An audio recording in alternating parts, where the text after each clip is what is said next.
आ, मेरे लिए बड़े भैया हैं भूपेंद्र भैया, हम बचपन से बोलते आए हैं। नवोदय के वैसे तो हमारे सीनियर हैं, लेकिन एक होता है जब आप किसी से सीखते हैं, तो मेरे लिए लर्निंग पर्सनालिटी रहे। और भूपेंद्र सर का ऐसा है कि बहुत लंबी जर्नी इन्होंने कॉम्पिटिटिव एग्जाम्स को दी है। और एक समय ऐसा था जब हम बोलते हैं ना कि 10-10 एग्जाम्स के रिजल्ट्स आपके हाथ में हैं, और फाइनली अभी आप रजिस्ट्रार के पद पर हैं। और हेमचंद यादव यूनिवर्सिटी दुर्ग, वहां पर आप पहले डिप्टी रजिस्ट्रार थे, प्रमोशन, एंड देन आप अभी, हाँ जी इधर सुन लें, हाँ अभी रजिस्ट्रार पद पर हैं। और मैं सभी एकेडमिक्स को यहां पर नहीं बुलाता, भैया को बुलाने का विशेष कारण है कि इन्होंने कॉम्पिटिटिव एग्जाम्स की जर्नी को बहुत नजदीक से देखा है, और एक जो स्ट्रगल होता है वो आपको सीखने मिलेगा। और अब प्रशासनिक पद पर हैं तो बहुत सारा काम हैंडल कर रहे हैं। तो मेरी कोशिश यही है आपको इस तरह के उदाहरण से सिखाने की कि आप सीखें कि लाइफ कैसे चलती है। लाइफ केवल वो एसी कमरों में नहीं है, मेहनत ही है जो आपको वहां तक ले जाती है। तो अब आगे का जो वृतांत है भैया से आप सुने please. Bhupendra sir please. Thank you Hamid. आप सभी को नमस्कार। देख के बड़ा अच्छा लग रहा है कि इतने सारे लोग बड़ी जिज्ञासा के साथ में यहाँ पे बैठे हुए हैं। मेरा नाम भूपेंद्र कुलदीप है और फिलहाल मैं हेमचंद यादव विश्वविद्यालय दुर्ग यूनिवर्सिटी का नाम सुना है क्या? सबने सुना है? हाँ, तो दुर्ग यूनिवर्सिटी में अभी रजिस्ट्रार के पद पे कार्यरत हूँ। जो यूनिवर्सिटी का सबसे बड़ा पोस्ट होता है ना, उस पे हूँ अभी। और 2014 बैच का स्टेट यूनिवर्सिटी सर्विसेज का अधिकारी हूँ। 2014 बैच का स्टेट यूनिवर्सिटी सर्विसेज का अधिकारी हूँ। और इससे पहले मैं डिप्टी रजिस्ट्रार था, सीधे उसी पोस्ट पे मेरा चयन हुआ था। और अभी 2 महीने पहले ही प्रमोट हुआ हूँ और रविशंकर विश्वविद्यालय से ट्रांसफर होके दुर्ग यूनिवर्सिटी गया हूँ। थोड़ा सा आप क्या सभी पीएससी वाले एस्पिरेंट हैं कि आईएएस यूपीएससी वाले भी एस्पिरेंट्स हैं? दोनों है। चलिए ठीक है। तो मैं कुछ भी चर्चा करने से पहले अपनी जर्नी के बारे में आपको बताऊंगा, तो थोड़ा शायद आपको इंस्पिरेशन मिलेगा उससे।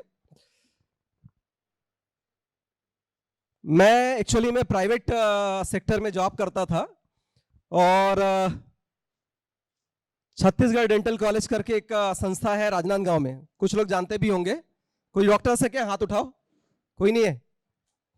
तो मैं 13-14 साल तक डेंटल कॉलेज में पढ़ाता था और कभी ऐसा सोचा नहीं था कि प्रशासनिक फील्ड में मुझे आना है। ऐसा मैंने कभी भी नहीं सोचा था कि मुझे एडमिनिस्ट्रेटिव सर्विसेज में जाना है, ऐसा कभी भी नहीं सोचा था। 2010 में मेरे फादर का देहांत हुआ, एक कार एक्सीडेंट में उनका देहांत हो गया। उनकी बड़ी तमन्ना थी कि मेरा कोई भी जो बेटा है वो एडमिनिस्ट्रेटिव सर्विसेज में जाए करके। तो आप ऐसा अंदाज लगा सकते हैं कि 2010 तक मुझे किसी भी प्रकार से प्रेरणा नहीं मिली कि मैं एडमिनिस्ट्रेटिव सर्विसेज में जाऊं करके। 2010 में जब देहांत हुआ तो मुझे ख्याल है कि वो 1.5 महीने तक कोमा में पड़े रहे और हम ऐसा उम्मीद करते रहे कि शायद वो एक आध दिन उठेंगे और बोलेंगे यार भुप्पा तू खाना खाया कि नहीं करके।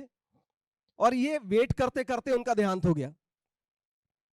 तो ये एक बड़ी घटना थी जिसने मुझे प्रेरित किया कि उनके सपने को थोड़ा पूरा करूं करके। तो आप, यदि आपके माँ बाप जीवित हैं तो बड़े भाग्यशाली हैं आप लोग कि आपके ऊपर में आपके माता पिता का हाथ है।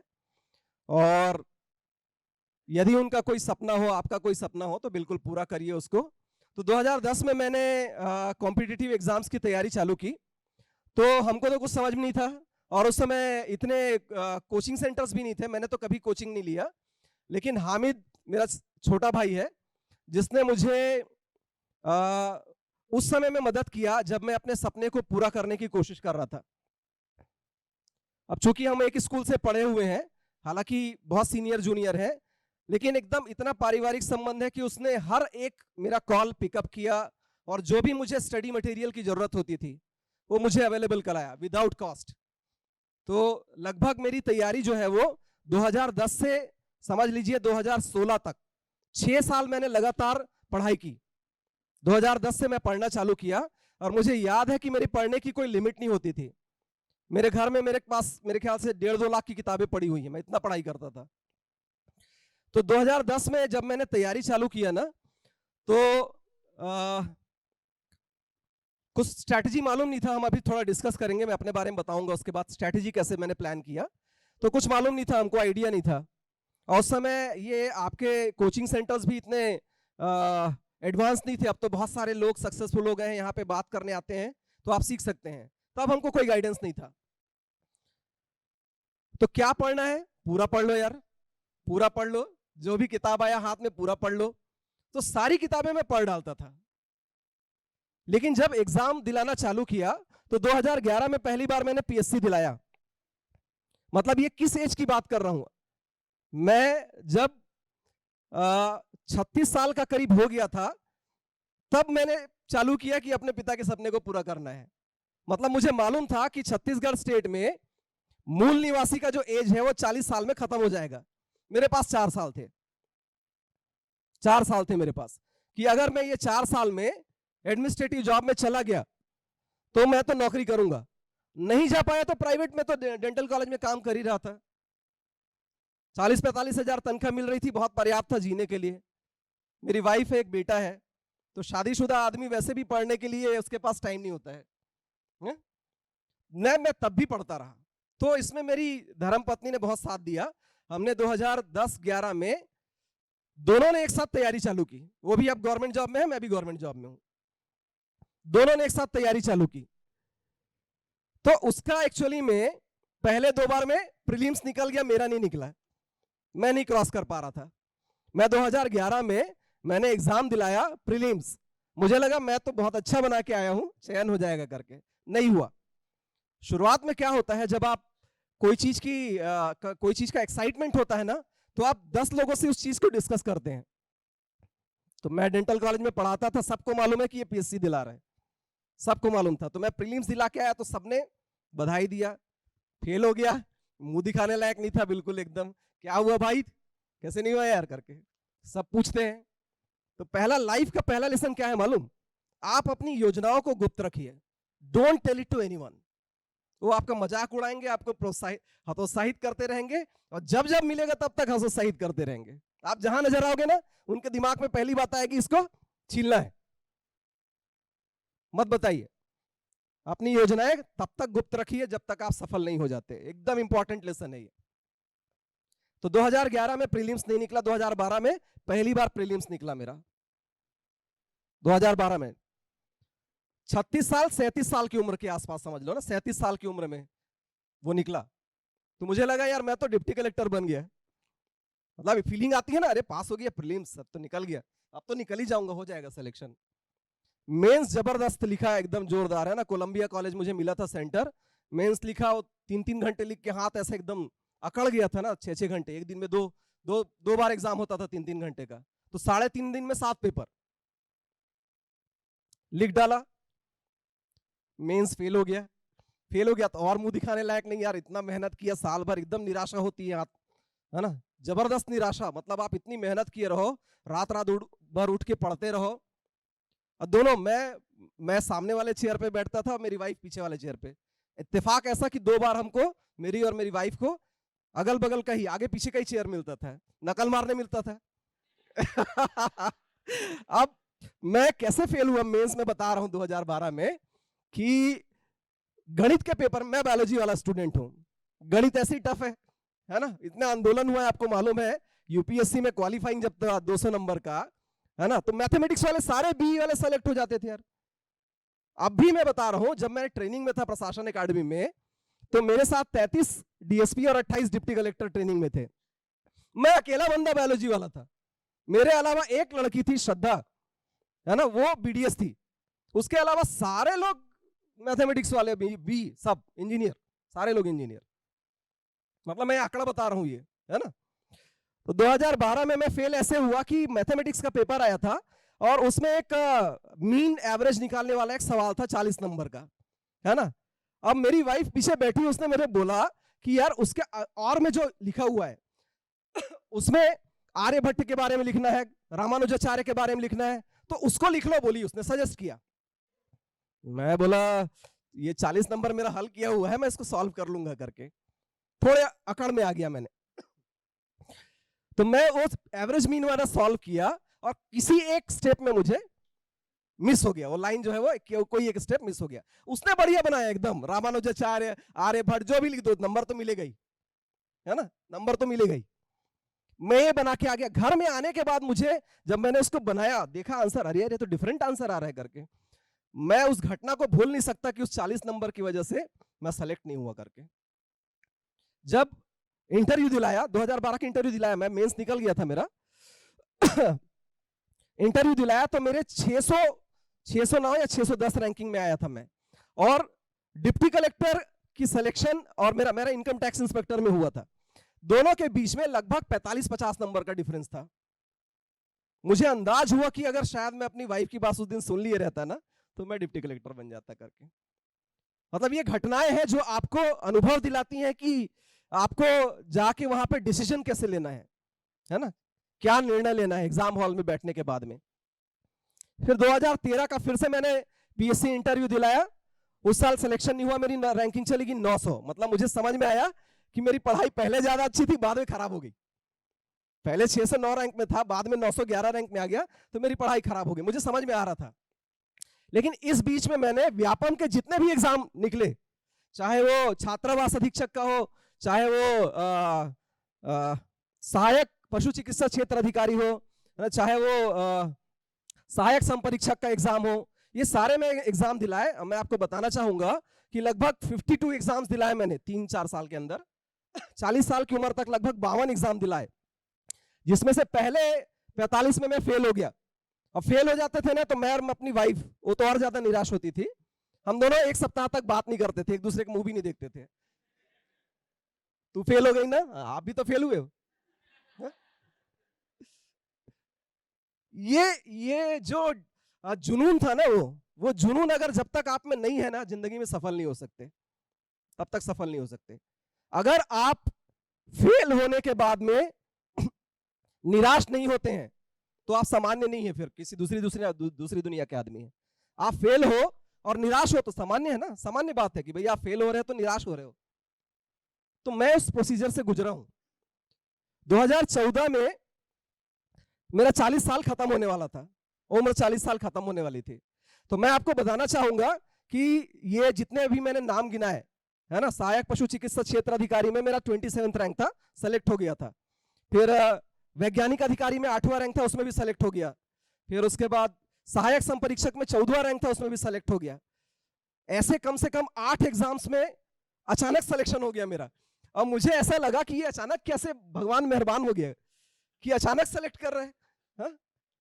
लेकिन ये एक्चुअली में 4 साल जो मैंने दिन रात मेहनत किया था ना, शायद उसका परिणाम था। ऊपर वाला सोचा हो गया यार बहुत मेहनत कर लिए, चल 2-4 दे दो इसको, ऐसे करके। तो इंपॉर्टेंट है एकदम अपना लक्ष्य, अपना मेहनत, अपनी लगन जो है ना, बिल्कुल कांस्टेंट एकदम रखना है, बनाए रखना है, बहुत महत्वपूर्ण है एकदम। तो 2014 में जब ये डीआर का एग्जाम आया तो यार बहुत बड़ा पद है, 7600 ग्रेड पे था, साला पहली तनख्वाह 1 लाख मिलनी थी, है ना, पहले ही सैलरी जो है वो 1 लाख तनख्वाह मिलनी थी। तो मैं यार सोचा कि इतना बड़ा एग्जाम है तो कहाँ होगा यार, अपनी तो कोई चांस ही नहीं है करके। तो मैं एग्जाम दिलाने गया, मैथ्स यूनिवर्सिटी में ऑनलाइन एग्जाम था। एग्जाम दिलाया, करीब 10-1 हजार लोग एग्जाम दिलाए थे इसको। मैं वापस आ गया, वापस जैसे ही आया दूसरे दिन उसमें स्टे लग गया 2014 में।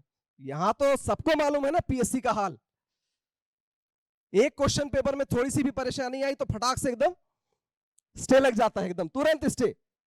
तो आपका विश्वास नहीं होगा, जब मैं इससे पहले खाद्य सुरक्षा अधिकारी सेलेक्ट हुआ, 3rd रैंक था मेरा, स्टेट में 3rd रैंक था खाद्य सुरक्षा अधिकारी में। तो उस समय भी मैंने वकील करके हायर करके 30,000 रुपए में खुद ही वकील हायर किया और हाई कोर्ट में कोर्ट केस फाइट किया और जीत गया उसको। फूड सिक्योरिटी अफसर का एक निकला था, आप लोग को याद होगा, बीच में 3rd रैंक था मेरा। फिर ये वाला जो एग्जाम हुआ डीआर का एग्जाम, दूसरे दिन उसमें स्टे लग गया, फिर से मैंने एक वकील हायर किया 30,000 रुपए खर्च करके। 2 साल तक फाइट करता रहा। इस दौरान मैं कम से कम 20 बार हाई कोर्ट के चक्कर लगाया कि मैं इसको स्टे खुलवाना है करके। और मेरे अनुमानतः मैं बता रहा हूं, एग्जाम हॉल से जब बाहर निकला ना, तो मेरे परसेंट मैं जो कैलकुलेट कर रहा था वो 52% के आसपास था, 52% के आसपास। और मैं 4-5 साल विश्लेषण करके ये जान गया था तब तक, उस समय के सिनेरियो में, कि अगर मैं 50% किसी तरीके से क्रॉस कर लेता हूं टोटल एग्जाम में, मतलब 1400 नंबर का अगर पीएससी का पेपर है, आप 750 के आसपास हैं, तो आप सेलेक्ट हो जाएंगे, आप सेलेक्ट हो जाएंगे। अभी ये आंकड़ा थोड़ा सा बढ़ा है, अभी ये आंकड़ा जो है वो 800 के आसपास हो गया है। नहीं तो हमको मालूम था कि मैं अगर 52-53% लाऊंगा ना, सेलेक्ट हो जाऊंगा करके। अब यार 2 पद था डीआर का टोटल, 2 पोस्ट, तो भी मैं लड़ रहा था कोर्ट में, अरे मुझे नहीं मिले तो किसी और को तो मिल जाए। तो 2 साल तक मैं कोर्ट केस फाइट किया, 2016 तक। 2016 में जनवरी के महीने में स्टे खुल गया, स्टे खुल गया। और 19 जनवरी 2016 को इतने दिन तक मैं जितने भी एग्जाम में सेलेक्ट हुआ था, मैंने किसी को ज्वाइन इसलिए नहीं किया था क्योंकि सबका जो पे स्केल था ना वो नीचे था। मुझे 42,000 के आसपास तनख्वाह मिलती थी छत्तीसगढ़ डेंटल कॉलेज में, और ये जितने पेमेंट वाले थे ना वो सब 2800 grade pay, 2200 grade pay, 2400 grade pay वाले थे। तो बहुत कम तनख्वाह मिलती थी उस समय, 16,000, 20,000, 22,000। तो अच्छा जॉब छोड़ के इसको क्या ज्वाइन करता। तब डिप्टी कलेक्टर की भी तनख्वाह 5400 ग्रेड पे जो थी ना वो भी बहुत कम था। अब तनख्वाह बढ़ी है, 7th पे आने के बाद, 6th पे आने के बाद में तनख्वाह बढ़ी है। तो मेरा जब वैज्ञानिक अधिकारी में हुआ था 8th रैंक, उसका 5400 ग्रेड पे था। तो 5400 ग्रेड पे मैं क्या करना पड़ता, साला कोई फांसी लटका है उसको देखने जाओ, कहीं पे एक्सीडेंट हुआ है उसका मुआयना करो। साइंटिफिक अफसर का ही काम होता है, फॉरेंसिक। मैं सोचा ऐसा तो मैं नहीं कर सकता, ऐसा जीवन नहीं जी सकता, मैंने उसको छोड़ दिया।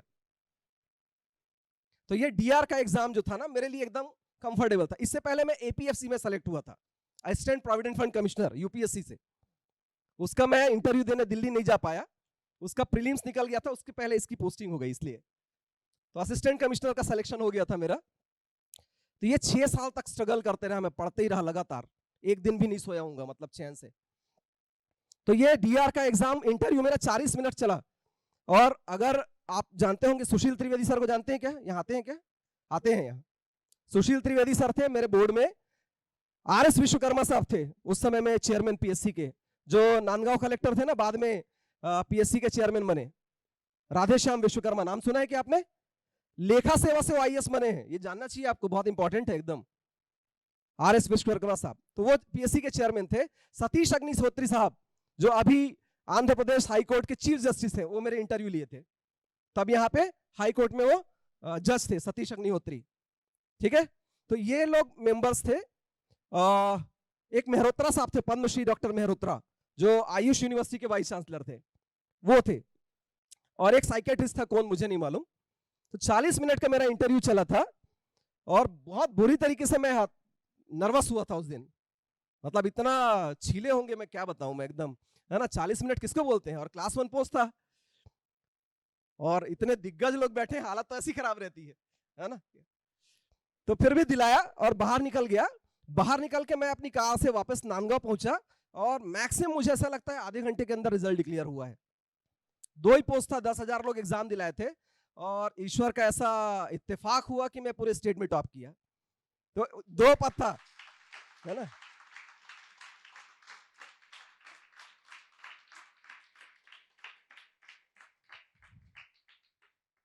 तो ये, और फिर मैं बताना चाहूंगा कि उस समय सीएम साहब डॉक्टर रमन सिंह थे, उन्होंने मुझे, जब मैं टॉप किया ना इस एग्जाम में, तो उन्होंने मुझे 10,000 का इनाम दिया था। यदि कोई मेरे घर में आया तो एक फोटो टंगी हुई है जिसमें रमन सिंह से मुझे 10,000 रुपए इनाम दे रहे हैं। ये मेरे लिए बहुत बड़ी घटना थी, बहुत बड़ी घटना। बस सरकारी पैसा 10,000 रुपए मिले, कितनी बड़ी घटना है बताओ। हाँ? तो मुझे इनाम मिला था 10,000 रुपए। तो ये मैं सिर्फ ये हिस्ट्री जर्नी बताने के पीछे तात्पर्य ये है कि आप लोग थोड़ा मोटिवेट हो सकें कि जब एक सामान्य आदमी अगर प्रण कर लेना, अचीव कर ले, अब कोई डिप्टी कलेक्टर बनता है तो उसको मेरे बराबर आने के लिए कम से कम 22 साल लगेंगे। मैं सैलरी के हाईएस्ट लेवल पे हूं, 16 लेवल 16 जो होता है उस पे हूं, इससे ऊंचा पोस्ट नहीं है। अब मेरा रिटायरमेंट इसी पोस्ट से होना है, इसके ऊपर में पद नहीं है। तो हाईएस्ट जो पोस्ट था उस एज तक मैं 45 साल की एज में पहुंच गया। मतलब I am the youngest registrar in state. पूरे छत्तीसगढ़ स्टेट में सबसे कम उम्र में इतनी ऊंचाई तक पहुंचने के लिए ईश्वर का वरदान है कि मैं पहुंचा हूं।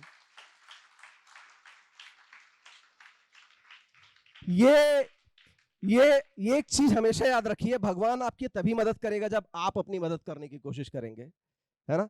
अगर आप जितना ज्यादा मेहनत करते जाएंगे ना, यकीन मानिए नसीब आपके उतने करीब आते जाएगा। भाग्य जैसा कुछ भी नहीं होता, आप मेहनत करते जाइए, भाग्य आपकी और ऑटोमेटिकली बढ़ेगा। तो जब 52 एग्जाम दिए और पहले 46 फेल हो गए तो मुझे तो निराश हो जाना चाहिए था, लेकिन मैं निराश नहीं हुआ। मैं एग्जाम लगातार देते रहा, लगातार देते रहा, लगातार लगातार लगातार। वो टेम्पो जो है आपको बना के रखना है बस, और आप क्रैक करेंगे एग्जाम। अब अपन चर्चा करते हैं हिस्ट्री के बाद में कि क्या स्ट्रेटेजी थी मेरी, है ना, बहुत महत्वपूर्ण है। स्ट्रेटेजी से पहले आपको और कुछ चीजें जाननी चाहिए कि आप में आपका मूल व्यक्तित्व क्या है, आप इसके लिए एलिजिबल है कि नहीं, ये आपको सर्च करना है अपने अंदर में, ये आवश्यक है। जब भी आप किसी एग्जाम की तैयारी करने के लिए जाते हैं ना, तो आपको अपने स्ट्रेंथ और वीकनेस, जो आप में कमजोरी है, का क्या कमी है और आपकी ताकत क्या है, इसको जज करना बहुत आवश्यक है।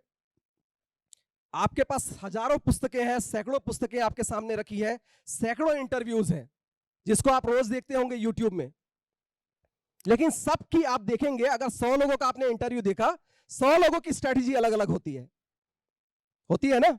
तो रणनीति जो है वो आपकी अपनी होती है और ये यूनिक होती है। ये किसी का देख के आप फॉलो करने की कोशिश कभी भी मत करिए। तो पहला इंपॉर्टेंट चीज है रणनीति बनाना, स्ट्रैटेजी बनाना कि कैसे आपको फाइट करना है। इसके बारे में अपन थोड़ा और डिटेल में चर्चा करेंगे। दूसरा इंपॉर्टेंट चीज है धैर्य, पेशेंस। आपको हमेशा ध्यान रखना है कि कितने बार भी आप फेल हो, आप उससे निराश होने के बजाय उससे सीखिए कि पिछली बार मैंने क्या गलत किया था और अगले एग्जाम में उसको रिपीट होने से बचिए। तीसरा इंपॉर्टेंट चीज है एनालिसिस, विश्लेषण, है ना। इसको आप चाहे तो नोट करके रखिएगा या ब्रेन में रखिए। एनालिसिस करिए, आपके पहले जितने भी एग्जाम्स हुए हैं, पीएससी के, आईएएस के, यूपीएससी के, उसके सैंपल पेपर्स लीजिए और चेक करिए कि कहां से कितने प्रश्न आ रहे हैं।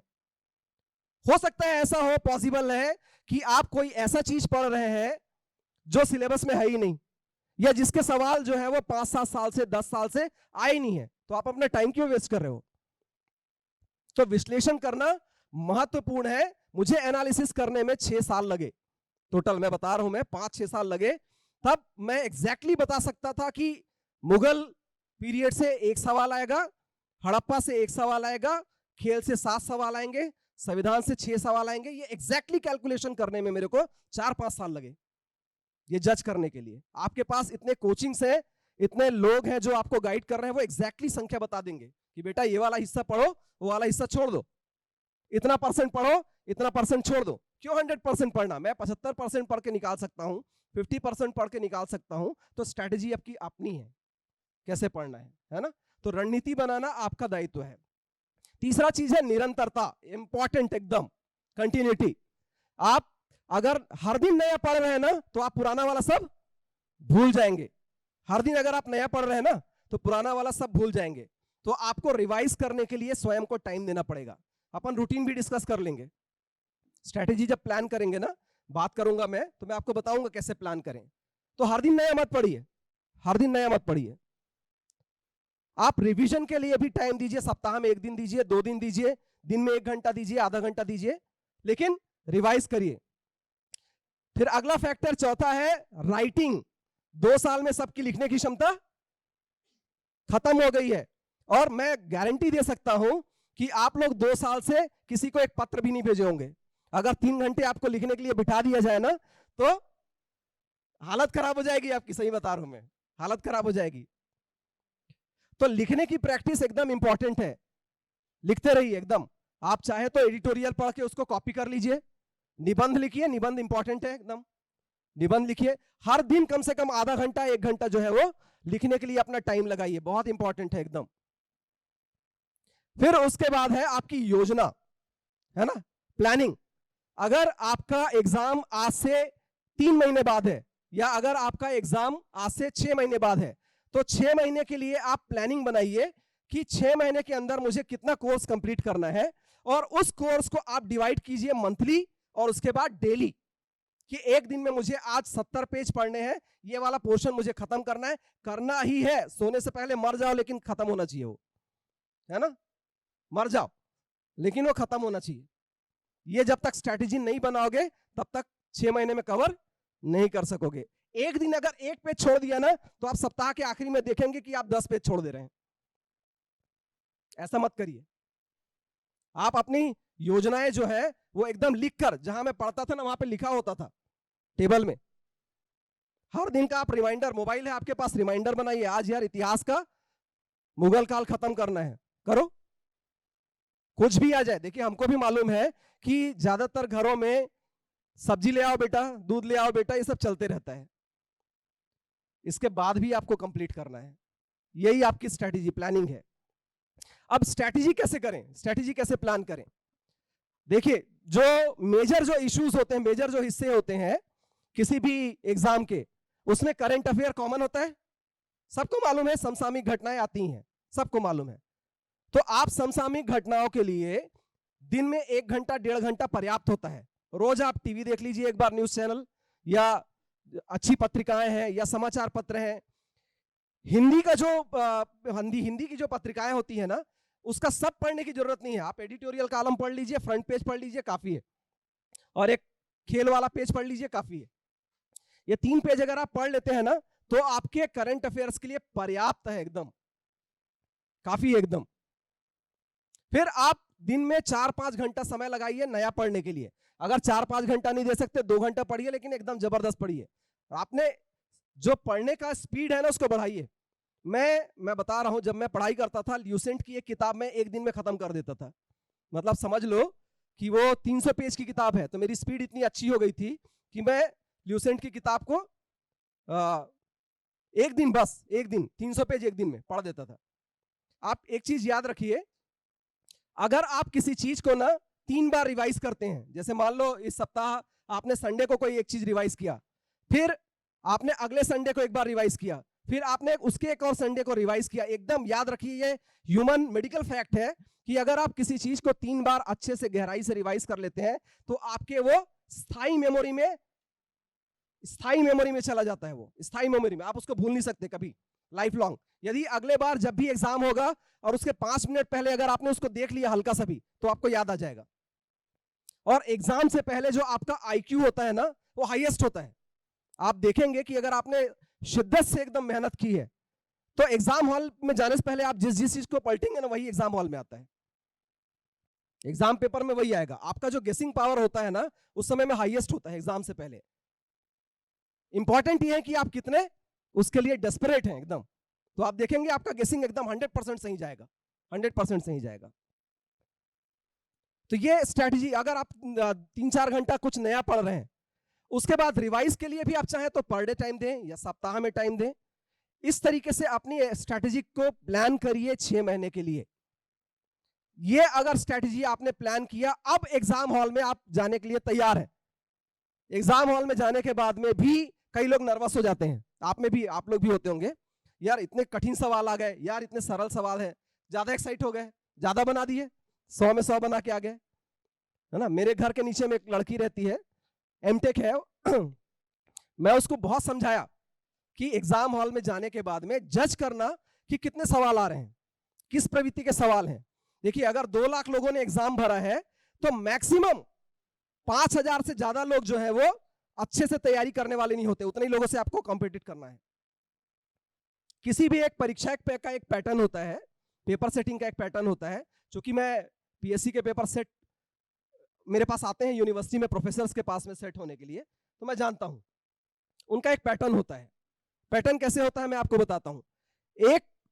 25 जो सवाल होते हैं वो सब लोग बना लेंगे, जो फर्स्ट टाइम जाएगा ना वो भी वो 25 सवाल आराम से बना लेगा। जो अगले 50 सवाल होते हैं, जो एवरेज लोग हैं, जो थोड़ा बहुत पढ़ के जाते हैं, उन लोग बनाते हैं। और आखिरी के जो 25 सवाल होते हैं ना, वो ऐसे सवाल हैं जिसमें कंपटीशन होता है। जो एकदम जबरदस्त पढ़ा हुआ है वही बना के आएगा। तो हमेशा हम कट ऑफ की बात करते हैं, आपने सुना होगा कट ऑफ की बात करते हैं। ये कट ऑफ कैसे बनता है? वो उसी स्ट्रैटेजी का हिस्सा है, किस तरीके से क्वेश्चन पेपर तैयार किया जाता है, उसी स्ट्रैटेजी का हिस्सा है कि कट ऑफ इतना जाएगा करके। लोगों को समझ में आता है कि कितने सवाल हल हो सकते हैं और कितने सवाल के बाद में कंपटीशन एक्चुअली में बनेगा। वहां आप अपने को देखिए कि आखिरी के जो 25 सवाल है उसमें आपको रिस्क कितना लेगा है। मैं 2012 में 43 सवाल बनाया था प्रीलिम्स में, 43 मैं सेलेक्ट हो गया था प्रीलिम्स, ओनली 43 बता रहा हूं मैं, सेलेक्ट हो गया था। 2011 में मैं जब सेलेक्ट नहीं हुआ था, फर्स्ट टाइम जब अटेम्प्ट दिया था, तब मैंने 63 सवाल बनाए थे, 63। मुझे क्यों याद है? क्योंकि मैं भयंकर तरीके से डेस्परेट था। मुझे अपने नंबर्स मालूम है कि कितने कितने नंबर आए थे कौन से पेपर में, आज भी इतने साल बाद। तो आपको जज करना है एग्जाम हॉल में जाने के बाद कि कितने सवाल हल करने हैं। मान लो फॉर एग्जांपल कि आपने 45 सवाल बनाए, आप जज करिए कि कितना कट ऑफ हो सकता है, पिछले साल कितना था, उसके बाद पहले कितना था, सब मालूम है आपको, बताने की जरूरत नहीं है।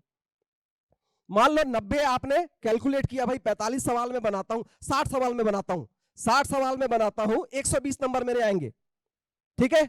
आपने ऐसा जज किया कि यार 110 जो है वो लास्ट ईयर कट ऑफ था, संभवतः इस साल भी प्रश्न देख के ऐसा लग रहा है कि 110 कट ऑफ होगा करके। आप कितने सवाल का रिस्क लेंगे आगे, ये आपको तय करना है। अगर आपने 5 सवाल का रिस्क लिया तो 5 दूनी 10 मार्क होते हैं, तो 10 मार्क अगर पांचों गलत हो गए फॉर एग्जांपल, तो 10 मार्क आपके वो गए, तो 120 में से 10 नंबर आपके और जाएंगे, बचे कितने? 110। तो आपको अपने उस 110 में, मतलब आपको यह समझ में आना चाहिए कि अगर मैं 60 सवाल हल करता हूं, जो कि करेक्ट है मेरे नॉलेज में, अगर मैं 5 सवाल और हल कर लेता हूं, रिस्क ले लेता हूं, और उसके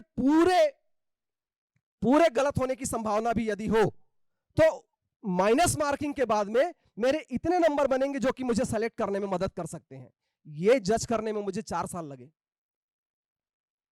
ये आपको तय करना है कि कितने सवाल बनाने हैं, वो भी तब जब आप क्वेश्चन पेपर में देख लें, उसका स्टैंडर्ड देख लें, उसके बाद तय करें कि मैं, हाँ आज थोड़ा टफ है तो मुझे ऐसा लगता है कट ऑफ कम जाएगा, तो यार मैं आपसे अगर एक्यूरेटली 36 सवाल बन गए, 40 सवाल बन गए, 45 सवाल बन गए, तब आपको तय करना पड़ेगा कि मेरा जैसा एवरेज स्टूडेंट जो है अगर 45 सवाल बना रहा है, तो मुझसे बुद्धिमान लोग भी होंगे यहाँ पे बैठे होंगे, जिन लोग संभवतः 50 सवाल बना ले रहे होंगे। सिंसियर बच्चों की बात कर रहा हूं मैं। सिंसियर बच्चे जो है वो सवाल देख के अटेम्प्ट करते हैं, कितना मुझे अटेम्प्ट करना है करके। तो आपको फिर रिस्क लेना है, यार मैं 50-45 बना लिया, 5 रिस्क ले लेता हूं मैं, तो आप 50 अटेम्प्ट करिए। ज्यादा इजी आ रहे हैं, 60 आपने बना लिए तो 10 अटेम्प्ट करिए। ये आपको तय करना है। ये विश्लेषण जो है वो आपको करने आना चाहिए कि माइनस मार्किंग के हिसाब से अगर आपने नंबर ऑफ क्वेश्चंस हल कर लिए हैं, तो ये स्ट्रैटेजी है आपकी, प्रीलिम्स के लिए स्ट्रैटेजी है, ठीक है। देन आया फिर मेंस।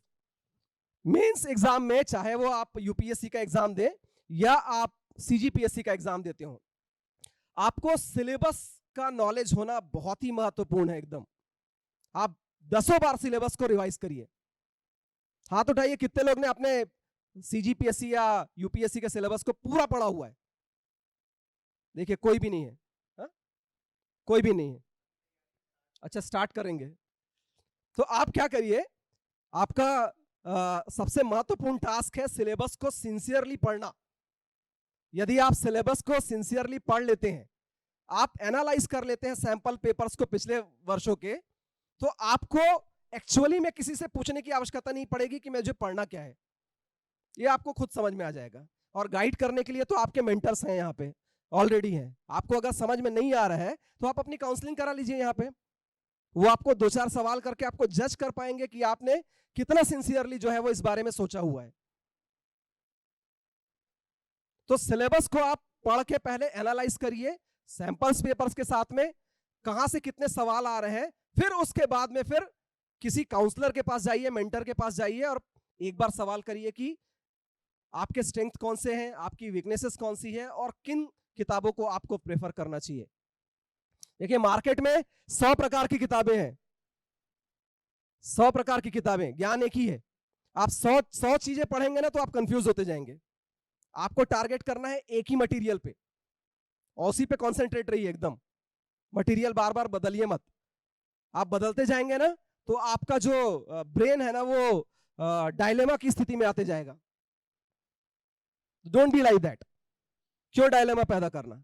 एक चीज पे फोकस करिए। जैसे अगर पाथ आईएएस एकेडमी है, यहाँ के नोट्स आपको मिलते हैं यहाँ पे, तो उनका गहन रिसर्च किया हुआ वो नोट्स है, उन लोगों ने बनाया है जो ऑलरेडी सक्सेसफुल है, जिनने इस एग्जाम को कई बार दिया है, उन लोगों ने उस नोट्स को बनाया है। तो आप स्टिक टू दैट। चाहे मार्केट में जितने भी अवेलेबल हो, आप अपने नोट्स जो यहां से मिल रहे हैं उसके ऊपर में कंसंट्रेट करिए। मैं बता रहा हूं, जो कॉम्पिटिटिव एग्जाम्स होते हैं ना, वो प्योरली माइंड गेम होता है, टेक्निक का खेल होता है। ये और आपके मेंटर्स जो है वो आप उससे बेहतर कोई आपको नहीं बता सकता। बहुत ज्यादा पढ़ने वाला एग्जाम पास कर लेगा ऐसा नहीं है।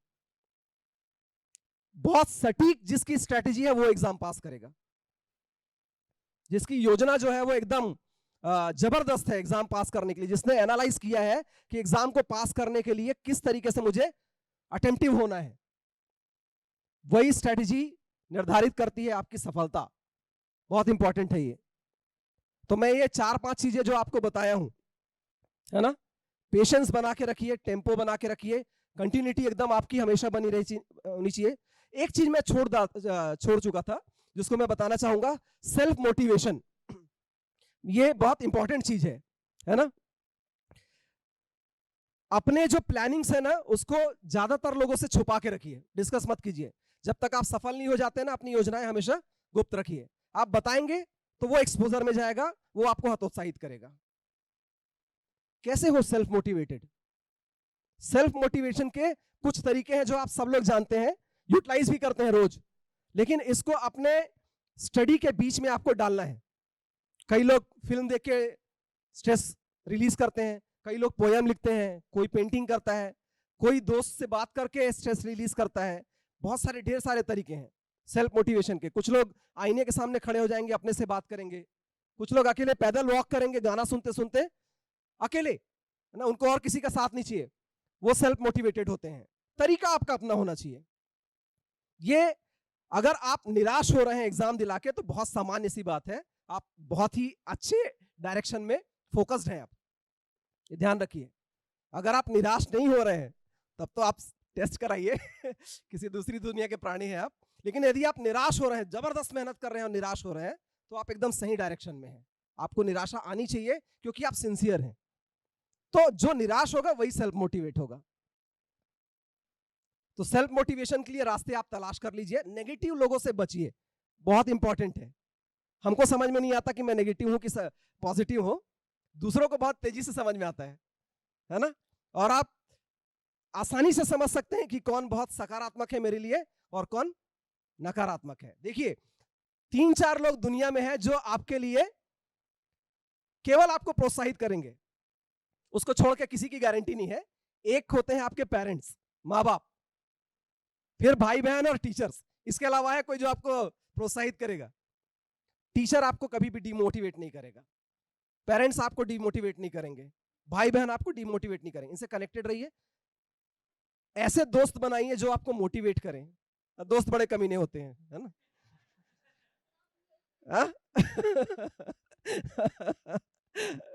नहीं, कमीने दोस्त होने चाहिए, है ना, वो आपको मोटिवेट करते हैं, है ना। और लड़के तो और एकदम ज्यादा है। लड़कियों में थोड़ी सिंसियरिटी ज्यादा होती है ना। उनकी दोस्ती जो है ना थोड़ी सिंसियर दोस्ती होती है। उनके टॉपिक्स अलग होते हैं, लड़कों के टॉपिक्स अलग होते हैं एकदम। उनके मोटिवेशन का तरीका अलग होता है, लड़कियों का अलग होता है। बी मोटिवेटेड,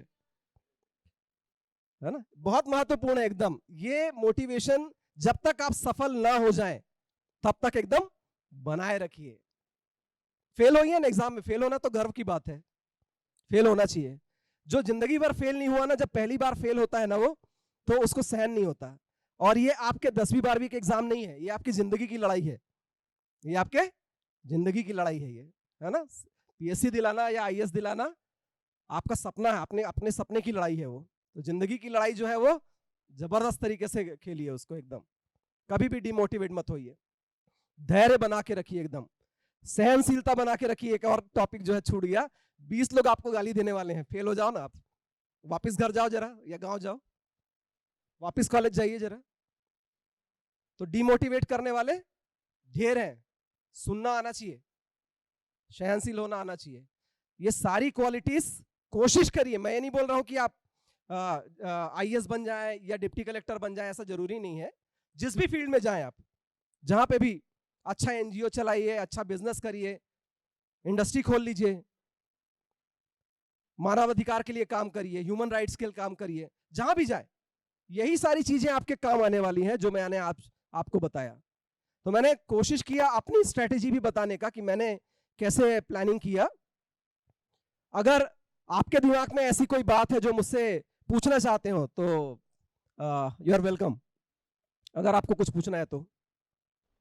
अभी मैं रजिस्ट्रार हूँ, Hemchand Yadav university government university है, और मेरे अंडर में 143 कॉलेज हैं, 143 कॉलेज, और 2 लाख स्टूडेंट हैं और लगभग 2,500-3 हजार कर्मचारी हैं। तो इट्स बिग डील। सर नमस्ते, मेरा नाम गुलाब सिंह वर्मा है सर जी। और मेरा सौभाग्य है सर कि आप जिस डिपार्टमेंट से आए, मतलब मेरा क्वेश्चन का जवाब आप ही दे सकते हैं शायद। तो सर मेरे पास ये दिक्कत है कि मैं इंस्पायर स्कॉलर हूँ, मतलब जेआरएफ के इक्वल मेरे को मिलेगा अगर मैं पीएचडी ज्वाइन करता हूँ तो, बट उस फील्ड में मुझे इंटरेस्ट नहीं है सर उतना ज़्यादा। मैं यूपीएससी करना चाहता हूँ, लेकिन एक दिक्कत आता है जो बैकअप बोलते हैं, क्योंकि यूपीएससी की जर्नी हम ये डिसाइड नहीं कर सकते कि मैं साल भर कोचिंग करूँगा या तैयारी करूँगा तो मैं श्योरली अपॉइंट हो जाऊँगा। उसमें 1 साल लग सकते हैं, 2 साल लग सकते हैं, और भी लंबा टाइम लग सकता है, और फाइनेंशियली बहुत स्ट्रांग नहीं है सर मैं। तो मुझे क्या करना चाहिए इस कंडीशन में, क्योंकि पीएचडी का भी एक जो टाइम है 10 से 5 वाला पूरा वो वहाँ चला जाएगा टाइम, और अगर मैं ये ज्वाइन करता हूँ तो बैकअप छूट जाएगा। सिट डाउन, बैठिए ना। देखिए हम सबकी जो इकोनॉमिक परिस्थितियां होती हैं ना वो अलग अलग होती हैं, सबको मालूम है, और हर कोई अपने चॉइस के हिसाब से जिंदगी में अचीवमेंट हासिल कर ले ऐसा संभव भी नहीं है। ऐसा संभव है क्या? हम जनरली क्या होता है कि आप अपने जब पेरेंट्स से पूछेंगे या अपने सीनियर से बात करेंगे तो वो 2 तरीके के लोग आपको मिलेंगे। एक तो ये जिसने बहुत शुरुआत से क्लास 6 से अपना स्ट्रैटेजी चालू किया और पहली बार एग्जाम दिलाया और फर्स्ट अटेम्प्ट में आईएएस बन गया। वो भारी मतलब लंबी प्लानिंग रही होगी उसकी, 10-20 साल की प्लानिंग रही होगी, तब उसने अचीव किया। शॉर्ट टर्म में ज्यादातर जैसे वो बता रहे हैं, शॉर्ट टर्म में क्या होता है, जब आदमी पढ़ के बाहर निकलता है कॉलेज से तो एक ऑप्शन ट्राई करेगा, वो सफल नहीं हुआ तो बी ऑप्शन ट्राई करेगा, वो सफल नहीं हुआ तो तीसरा, फिर चौथा, फिर 5वां, फिर 6वें में थोड़े दिन तक जॉब करने के बाद लगता है यार ये मेरे लायक नहीं बना है करके। ये 2 तरीका होता है।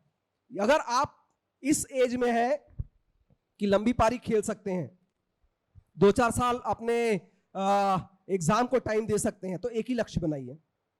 लेकिन हम जानते हैं कि इकोनॉमिक स्टेटस सबका अलग अलग होता है। कुछ ऐसे परिवार से भी होते हैं जिनको अपने परिवार को इकोनॉमिकली सपोर्ट भी करना होता है, तो आप ऑप्शन बी भी तैयार रखिए। आपके पास ऑप्शन बी होना चाहिए हमेशा जीवन में। जब भी, जैसे मैं एक जॉब में हूं, है ना, फॉर एग्जाम्पल, मैं जब जॉब को ज्वाइन करता हूं तो मैं वर्स्ट स्थिति के लिए भी तैयार रहता हूं। जब आपका इंटरव्यू बोर्ड में आपको सवाल करते हैं ना, तो ऐसे सवाल करेंगे जिससे आपको ऐसा लगेगा यार इसके बाद तो मेरा करियर खत्म हो जाएगा, तब आपको क्या निर्णय लेना है ना।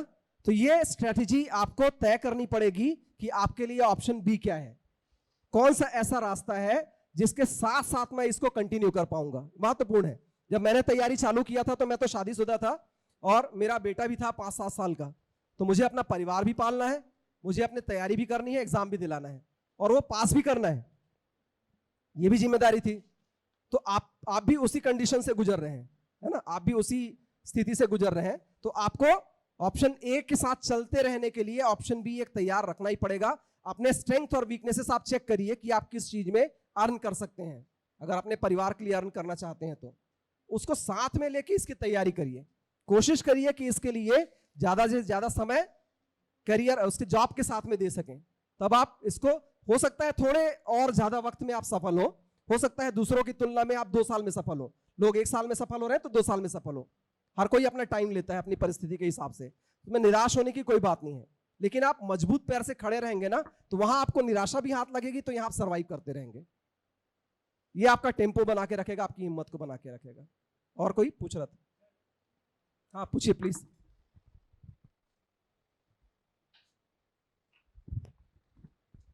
नमस्ते सर, मेरा नाम लोकेश कुमार है। सर जैसे हम लोग ग्रामीण एरिया से हैं तो कभी कभी ये होता है कि लोगों के बीच अपने बात रखने में झुंझलाहट महसूस होता है, तो इस चीज़ को कैसे दूर कर सकते हैं सर? देखिए, ये एकदम सामान्य सी बात है जो हर एक के दिमाग में आता ही है ना। मैं सेल्फ कॉन्फिडेंस के बारे में आज चर्चा नहीं किया, आत्मविश्वास के बारे में, पर्सनालिटी डेवलपमेंट के बारे में भी चर्चा नहीं कर पाया। सेल्फ कॉन्फिडेंस बहुत महत्वपूर्ण है। देखो, जो यूपीएससी या पीएससी का जो पैटर्न होता है ना, वो इस तरीके का होता है कि जो रिटन एग्जाम्स होते हैं, प्री और मेंस जो होते हैं ना, वो आपकी इंटेलिजेंस को चेक करने के लिए होते हैं। लेकिन जब इंटरव्यू बोर्ड्स में आपको बुलाया जाता है ना, तो आपकी पर्सनालिटी चेक करने के लिए होता है। वो आपका ज्ञान तो पहले ही टेस्ट कर चुके हैं ना, आपकी क्षमताएं जो है वो पहले ही टेस्ट कर चुके हैं, उनको इस बात से बहुत ज्यादा मतलब नहीं होता। अगर आपने सीजीपीएससी में इंटरव्यू बोर्ड के सामने में 10 सवाल आपसे किया गया, ठीक है, और 9 सवाल का उत्तर आपने नहीं दिया, नहीं बताया, सॉरी सर नहीं मालूम सर, एक सवाल का भी उत्तर दे दिया, तो भी आप सेलेक्ट हो जाएंगे। वो आपको देखना चाहते हैं कि ये आदमी बाहर जाके डिप्टी कलेक्टर बनने लायक है या नहीं है, ये अधिकारी बनने लायक है या नहीं है, वो ये देखने के लिए बुलाते हैं। वहां ज्ञान महत्वपूर्ण नहीं होता, वहां आपका आत्मविश्वास, सेल्फ कॉन्फिडेंस महत्वपूर्ण होता है। सेल्फ कॉन्फिडेंस कैसे डेवलप करें? जब आपने सर को देखा या मुझे देखा या जितने भी लोग यहाँ पे बोलने के लिए आ रहे हैं उनको देखा, उनकी आवाज जो है ना वो आत्मविश्वास से भरी हुई होती है। क्यों? एक सिंपल सा कारण है, लोगों से इंटरेक्ट करते रहना। अगर आप अपना आत्मविश्वास डेवलप करना चाहते हैं तो पब्लिक रिलेशंस आपके स्ट्रांग होने चाहिए एकदम। आपके परिवार में, फ्रेंड्स के साथ में, रिश्तेदारों के साथ में, टीचर्स के साथ में, जूनियर्स के साथ में, सीनियर्स के साथ में जो कम्युनिकेशन है, आपका संपर्क बहुत ही स्ट्रांग होना चाहिए। जैसे अब मेरे मोबाइल में 7000 लोगों के कॉन्टैक्ट नंबर्स हैं। जैसे हामिद भाई है, हामिद भाई से पूरा भारत जुड़ा हुआ है, पूरा दुनिया जुड़ा हुआ है, तो सबसे बात करते हैं। तो कॉन्फिडेंस ऐसे ही आता है, जब आपको किसी दूसरे व्यक्ति से जब आप बात करते हैं ना, तो कॉन्फिडेंस ऑटोमेटिकली बूस्टअप होता है। तो आप जितने ज्यादा लोगों से कम्युनिकेट करेंगे ना, उतना ज्यादा आपका सेल्फ कॉन्फिडेंस जो है वो बढ़ते जाएगा। ये ज्यादातर लोग तो यहाँ पे स्टूडेंट है, जॉब वाले कोई है कि हाथ उठाइए? 1-2 लोग हैं, जॉब में हैं, आप टीचर हैं। देखिए, मैं जब अपना तैयारी चालू किया तो मुझे बहुत ज्यादा मदद तो हामिद भाई ने किया है ना, क्योंकि मुझे मटेरियल्स जो है वो उन्होंने दिया। मैं क्या करता था, जॉब मेरा 10:30 से 5:30 होता था, तो मैं जॉब में जाता था ना, तो मैं टीचिंग में था, मुझे 4 लेक्चर्स लेने होते थे। 4 लेक्चर्स लेने के बाद में जो समय बचता था घर आने से पहले, मैं हमेशा उसमें 1-1.5 घंटे 2 घंटे एकदम सिंसियरली पढ़ाई करता था। फिर घर आने के बाद में, सोते वक्त, खाना खाने के बाद में मैं सिंसियरली पढ़ाई करता था। मुझे एक प्रॉब्लम है, थोड़ा नींद का, इंसोम्निया जैसा है मुझे, तो कई बार ऐसा होता है रात को अगर जग गया तो मैं सोऊंगा नहीं, तो मैं 2 बजे रात को जग गया तब भी पढ़ाई करता था। मतलब रात को बैठ जाता था, सोफे में आके बैठ जाता था और पढ़ता था। तो जहां मैंने मार्क किया हुआ है वहां से आगे पढ़ना चालू कर देता था। तो ये स्ट्रैटेजी आपको बनानी पड़ेगी कि आपको समय निकालना है कि किस तरीके से आपको कवर करना है। लेकिन आपको डैम श्योर होना पड़ेगा कि आपने जो टारगेट रखा है 1 दिन का या 1 सप्ताह का, 1 महीने का, वो आपको अचीव करना है, चाहे किसी भी तरीके से हो। जब मैं सेलेक्ट हो गया, अब रात को जागता हूं, तब मैं किताबें लिखता हूं। तो आप मुझे गूगल पे सर्च करेंगे ना, बुक्स बाय भूपेंद्र कुलदीप, तो मेरी ढेर सारी किताबें आपको मिल जाएंगी, अमेजॉन पे, फ्लिपकार्ट पे। अब भी जागता हूं रात को जागता हूं ना, तो लिखता हूं मैं। किताबें पढ़िए, किताबें सबसे अच्छी दोस्त है आपकी एकदम। आप जितना ज्यादा पढ़ेंगे ना, उतना ज्यादा नॉलेज आप गेन कर पाएंगे, उतना ज्यादा आत्मविश्वास गेन कर पाएंगे। अगर आपको स्टेज पे खड़े होकर बोलना है, इंटरव्यू देना है, आपके पास शब्द ही नहीं है। मैं प्रशासकीय शब्दावली यूज करता हूं, जब से मैं प्रशासनिक अधिकारी बना हूं, तो मुझे मालूम नहीं था कि राज्यपाल को लेटर कैसे लिखते हैं करके, गवर्नर को लेटर कैसे लिखते हैं। फर्स्ट टाइम जब मैं दुर्ग यूनिवर्सिटी में पोस्टिंग हुआ ना, तो मैंने गवर्नर को एक पत्र भेजा। तो सुरेंद्र जायसवाल सर थे गवर्नर के सेक्रेटरी, वो उन्होंने मुझे बुलाया रजिस्ट्रार के साथ, है ना। और मुझे घटना याद है, अपने रूम में बुलाया और इतने बुरी तरीके से डांटे कि गवर्नर को इस तरीके से पत्र लिखते हैं क्या करके। मैं खड़ा था रजिस्ट्रार साहब के साथ में, और बुरी तरीके से डांटे, ऐसे वरना ऐसे फेंक दिए मेरे ऊपर, बोल इस तरीके से आप गवर्नर को पत्र लिखते हैं, शब्दों का चयन नहीं मालूम है आपको कैसे करना है। फिर मैं वापस लिया, उठाया, चुपचाप गया वापस ऑफिस में बैठा। फिर मैंने सारे यूनिवर्सिटी में सभी रजिस्ट्रार से बात किया, यार गवर्नर को पत्र कैसे लिखते हैं करके, हमसे इतने महामहिम राज्यपाल है ना, उनकी गरिमा है, तो शब्दों का जो चयन है उनके इक्विवेलेंट होना चाहिए, उनके गरिमा के अनुकूल होना चाहिए, राज्यपाल पढ़ेंगे उनको। हम सेक्रेटरी को पत्र लिखते हैं, हम शासन को पत्र लिखते हैं, सीएम को पत्र लिखते हैं, माननीय शिक्षा मंत्री को पत्र लिखते हैं, आयुक्त को पत्र लिखते हैं, लिखने का ढंग अलग अलग है। आप देखिए सारे क्लासेस में बचपन से लेके 12वीं तक जब भी आप पढ़ते हैं लेटर राइटिंग होता है, कितने लोग सीखते हैं? कोई नहीं सीखता है, वो तो पास होना है ना बस, रट लेते हैं। वो कब काम आता है? जब ऐसे किसी सीट पे आप पहुंचेंगे ना, तब आपको काम आएगा कि कलेक्टर यदि कॉलेज के प्रिंसिपल को पत्र लिख रहा है, यदि वो पटवारी को पत्र लिख रहा है, या नायब तहसीलदार को या एसडीएम को पत्र लिख रहा है, तो उसकी लैंग्वेज क्या होनी चाहिए। ये जब आप बचपन से उसमें ध्यान देते हैं ना, कोई ध्यान नहीं देता।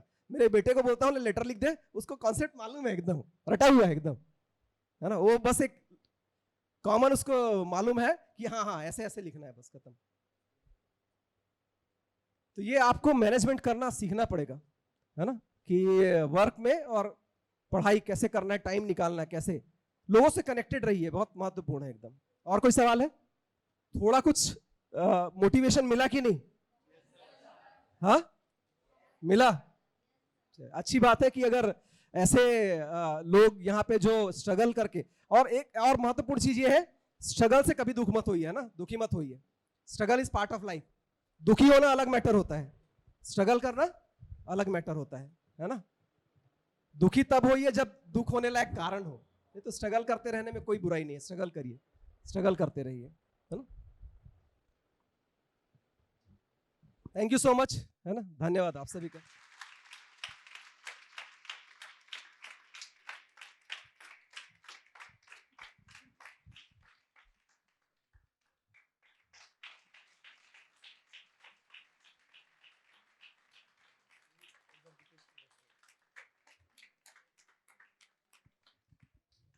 देखिए मैं सुबह भी यही कह रहा था कि यहाँ लर्न करना है, आप लर्न करने के लिए आए बेसिकली। तो जितनी भी पर्सनालिटी आप देखेंगे, मैं आपको ये कॉन्फिडेंस दिलवाना चाह रहा हूँ, कल से ये कोशिश हो रही है कि ये सभी सामान्य लोग हैं और हमारे बीच के लोग हैं, है ना। इधर सिंह नहीं निकले हुए हैं, अलग से पीछे कोई ऐसा, है ना, बुद्ध जी की जैसा पीछे ओरा नहीं चल रहा है। हम सब सामान्य लोग हैं और आप जहां चाहें वहां जा सकते हैं। प्रॉब्लम यह है कि हम ट्राई ही नहीं करते हैं। और अब आप जिस एज ग्रुप में हैं, जिस इन्फो एज में हैं, वहां पर बहुत ज्यादा इंफॉर्मेशन अवेलेबल है। आप देख रहे हैं कि यूनिवर्सिटी का एडमिनिस्ट्रेशन चलता कैसे है, उसको समझा रहे हैं कोई व्यक्ति, कोई अधिकारी आपके पास। तो वो ऐसा नहीं कि कहीं बचपन से ही वो एडमिनिस्ट्रेशन संभाल रहे थे। आप लर्न करते हैं और धीरे धीरे आगे बढ़ते हैं, चाहे वो आईएएस हो, डिप्टी कलेक्टर हो, या फिर यूनिवर्सिटी के किसी पोस्ट पे या असिस्टेंट प्रोफेसर है। आपको ये देखना है कि आप अपने कंफर्ट जोन से बाहर तो निकलिए।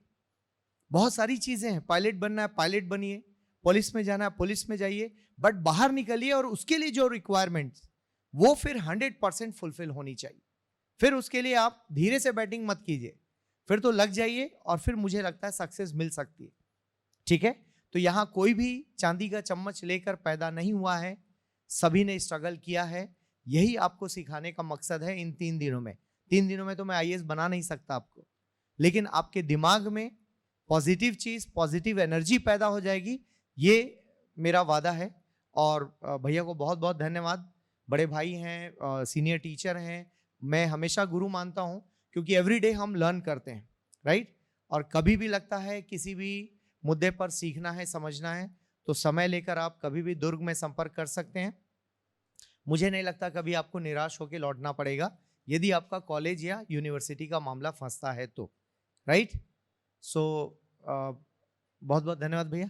फिर जैसे भी मौका लगता है आपको जरूर आइए ना।